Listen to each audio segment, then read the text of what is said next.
So, guys, I want to talk about All Elite Wrestling. And Tom from Top 10 Wrestling just did a video about the Devil storyline.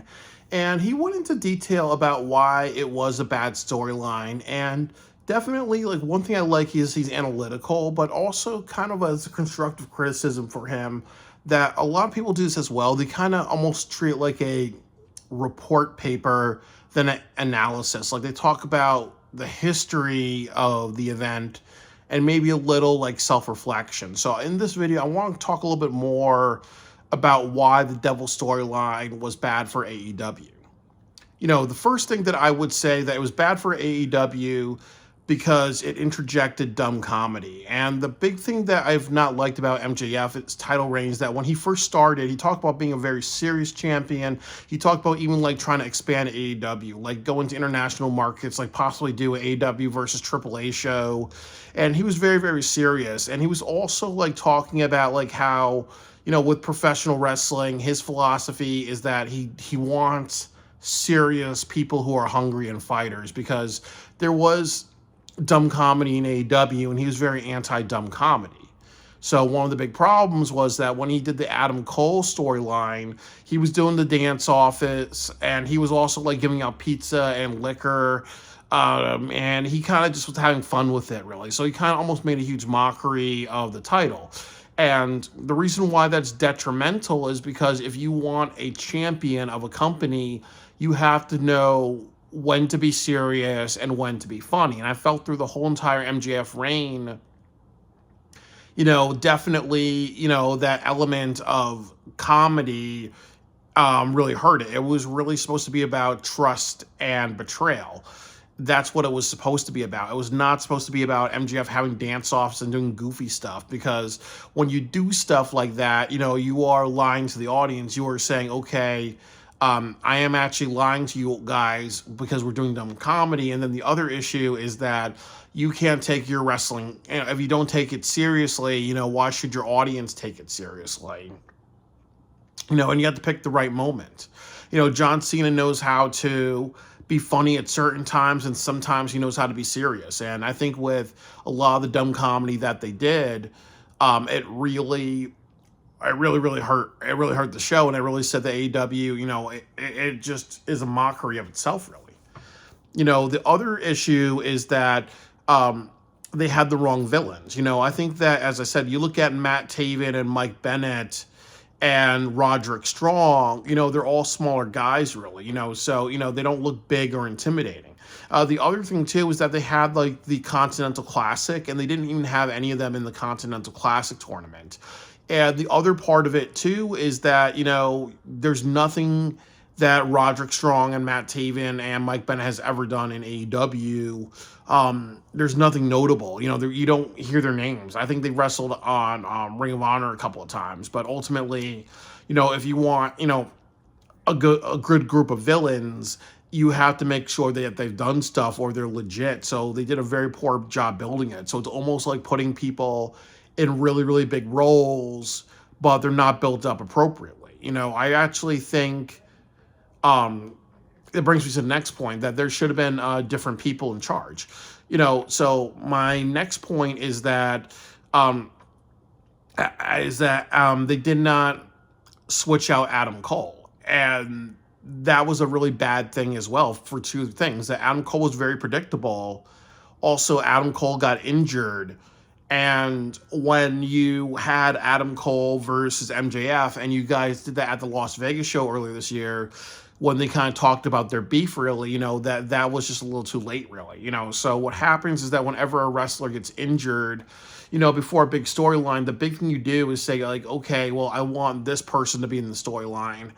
Number one, it's going to be Adam Cole, but if Adam Cole gets injured, we should give it to Wardlow, or we should give it to the Young Bucks and other people. So the problem is that they did not switch out Adam Cole. That would have done a lot of good. And sometimes, you look at the end result, really. Like, how shocking would it be if it was Wardlow? How shocking would it be if it was Adam Page or Will Ospreay or MVP or Adam Page or a couple of other people?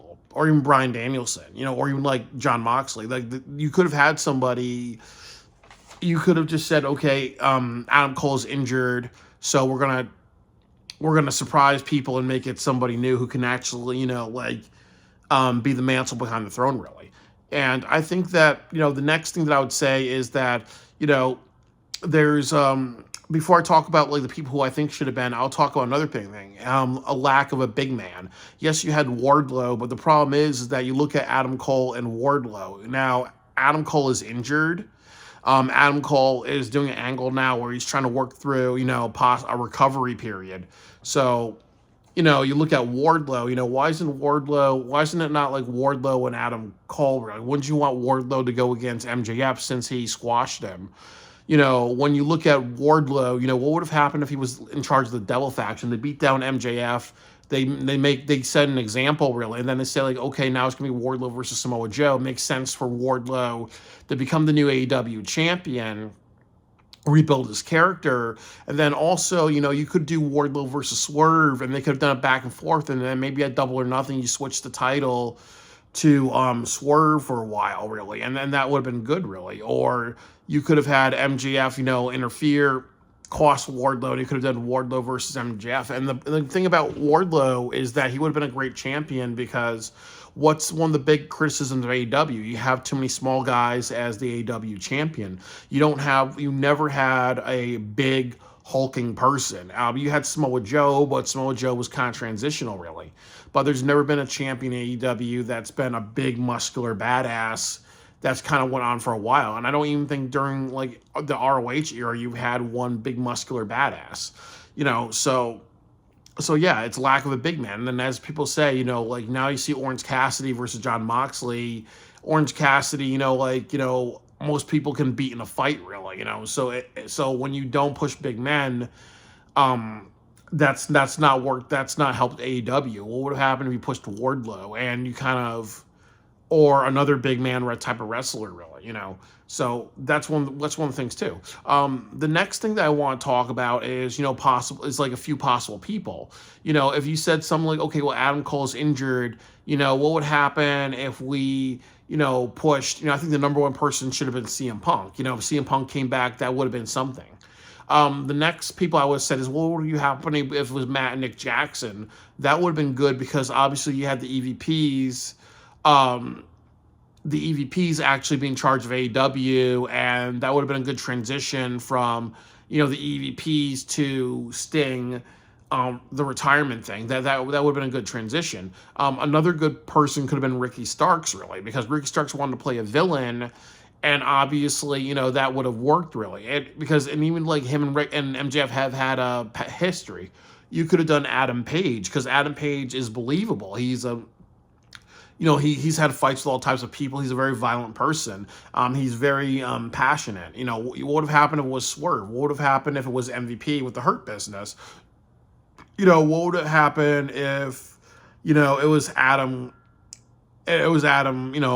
Copeland? What would happen if it was Will Ospreay? I think Will Ospreay would have been a really good one because, you would have led to like a really great match, or even if you did something, you had to heel Will Ospreay and you come up with a story like, you are on the level of the devil versus the guy who's on a whole nother level. And, that he's the new face of AEW. He's taking AEW in a more like serious direction. You lost your way, really. And then you do something where you have Ospreay versus MJF, really. I think then that would have worked out, really. So, as I said, that there are way, way better options, really. And when somebody's injured, sometimes the best thing to do is like pivot or say like, okay, we got to improvise and talk about ideas for who it can be, or we can do something like we can actually just, in another way say, okay, the person's injured, we'll think of somebody new, or the person may become injured. So what's in our insurance policy? I think with the other thing about the Devil storyline, that's just kind of a big problem is that it's continuing on to this day, really. You had them both go away. Then you had Adam Cole talk a little bit at the Prudential Center earlier this year. Now at Las Vegas, you had him get his ass kicked by MJF because Adam Cole was still injured. And now you're flipping it back to MJF as the villain, Adam Cole's the good guy. And now Adam Cole, friend Roderick Strong is getting justice for him, really, and that doesn't, make a lot of sense, really, because you're never getting to that payoff. It needs to be Adam Cole versus MJF, and then that's how you end it, really. So just because Adam Cole got injured, you're saying to yourself, you know what? Oh, we're just elongating this. This is really like the big storyline of MJF, and MJF is one of the best wrestlers on the roster. I think that if you watch AEW, one of the people who make AEW money is MJF, but he's caught in this storyline. What would happen if you had MJF versus Daniel Garcia? What would happen if you had MJF, versus Swerve Strickland, MJF versus, Adam Page, MJF versus, Powerhouse Hobbs, MJF, versus Will Ospreay, and he joins the Don Callis family. There's so many things. Or what would happen if ROH is struggling? He said, okay, instead of Jericho, we're going to make MJF the ROH champion, and he's going to be on the ROH roster, and then you're going to do MJF versus Sammy in the future, and he was used as this enhancement talent, or all this stuff. There's so many things you can do with MJF, but he's so he's in this cog, really. And then I think that's why, as I said, it didn't work with Adam Cole as the villain, and now you're elongating this, and it holds up MJF from other bigger things that he could have done this year. The other big issue is that it allows MJF to be lazy, because the thing is, you look at what he's doing now, really, where, he's in Hollywood, he's working with Adam Sandler, so, it's an excuse for him to say, you know what, I'm not going to do double duty, I'm not going to care about AEW, I'm going to do a segment where I'm talking about I'm getting a happy ending by a woman, and I'm not going to be on television for a couple of weeks. So it doesn't allow MJF to actually be at the show, raise some hell and draw in a crowd, really. It allows him to be like, okay, you know what? I set up a stipulation that allows 3 matches with Roderick Strong. Nobody cares about Roderick Strong. And 3 matches with Adam Cole, whose momentum got hurt a little bit because of the... whose momentum got hurt a little bit because of his injury and all that, really. And then now you are hurting the company again because nobody wants to see Roderick Strong versus MJF. Adam Cole versus MJF is what makes the money, really. But as I said, with this stipulation, all that, it allows MJF to not be at television tapings. And it's all hands on deck, really. And I'm going to talk about Kenny Omega in another video. So it holds up MJF, because MJF is the person that needs to make AEW money. And if you're paying him so much money and he's not there, really, it looks bad in 2 ways. It shows that Tony doesn't care. He cares about paying somebody well and keeping them, but he doesn't care about saying, okay, now you're drafted. You have to be drafted to every show because you make the money. So it makes Tony look bad. In addition to, it allows MJF to make it so that he doesn't appear and help AEW with its funding, because eventually if AEW goes out of business, I would hope that Tony's smart enough to be like, okay, downside guarantee, and that's that, really. You don't get the extra bucks, really, so everybody kind of suffers a little bit, and I hope he does that if AEW goes out of business.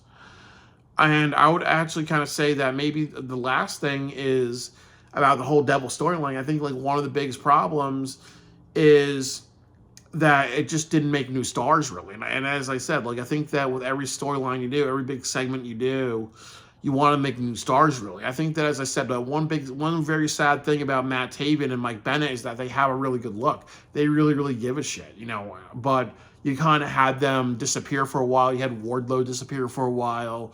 You never, ever had the Devil faction say something like, okay, we injured MJF, really. So MJF has to bring a couple, so we're going to take over AEW. We're going to do all these things, really.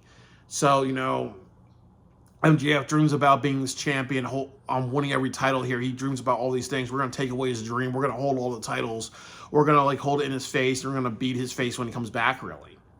So, you could have done that, really, but But, like the Undisputed Kingdom, they've just been floating the fuck around, really. And that's not good. You have somebody like Wardlow, like I said, if he was able to do multiple power bombs and squash MJF, really, that motherfucker is not winning a world title. That motherfucker is not winning like a TV title or an international title or any type of title. That's a fucking bad booking.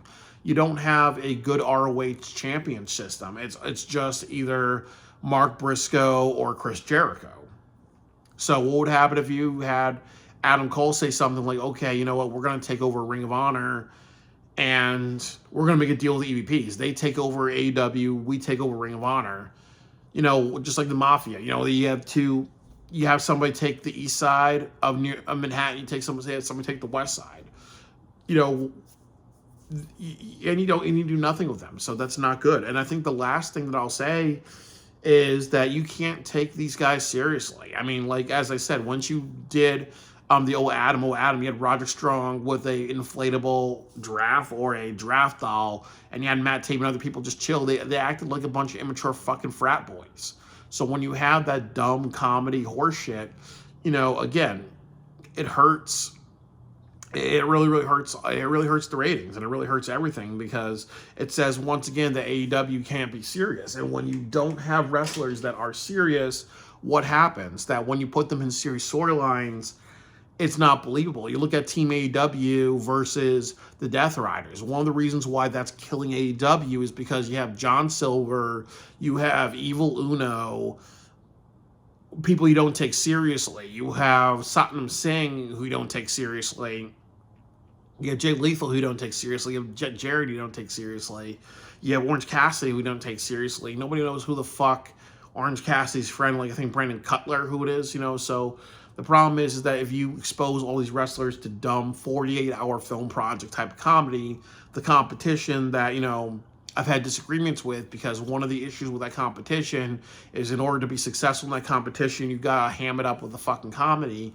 If you ham it up with the motherfucking comedy, when you put wrestlers in more serious angles, it doesn't translate that well. So, it is the storyline that has done a lot of damage to AEW. Like, I think that, again, as I've said, unfortunately, I traveled to 5 AEW shows, and I really will tell you something sad, that this week, what's happening to me on Wednesday? What's happening to me on Wednesday is they have the Reading, Pennsylvania show, and this motherfucker has got to do some overtime. So more than likely, I'm going to be sleeping like Snorlax when the AEW show comes. I don't care to watch a snippet of it. I just care to just, to just sleep through it and then go to work, really, and not really watch it. And as I said, the Prudential Center, I honestly regret it. I regret paying, going to the ringside section and paying $540 for my ticket. I fucking regret it. I wish I never paid for that. It feels like a chore before my Denver vacation. So honestly, when you have so many wrestlers that you're trying to treat like a big deal, one thing you have to do is say, you know what, maybe you are doing too much comedy. We have a long-term plan for you. So if you're going to be a serious wrestler in 6 months, we can't have you fuck off with the fucking comedy. And that's that, really. There is a time to be serious. There is a time to be funny. There are people like Max Caster who knows how to be serious and funny and marry that together perfectly. There's people like John Cena and The Rock that can do that. It's very hard to do, and then there's some people that can't do that, and when you have wrestlers that can't do that, you can't, they have to stick with seriousness, otherwise it becomes too jarring. So it is the storyline that's done significant damage to AEW, and definitely you've seen kind of like the transition. One of the downward swings of AEW was definitely the Devil storyline.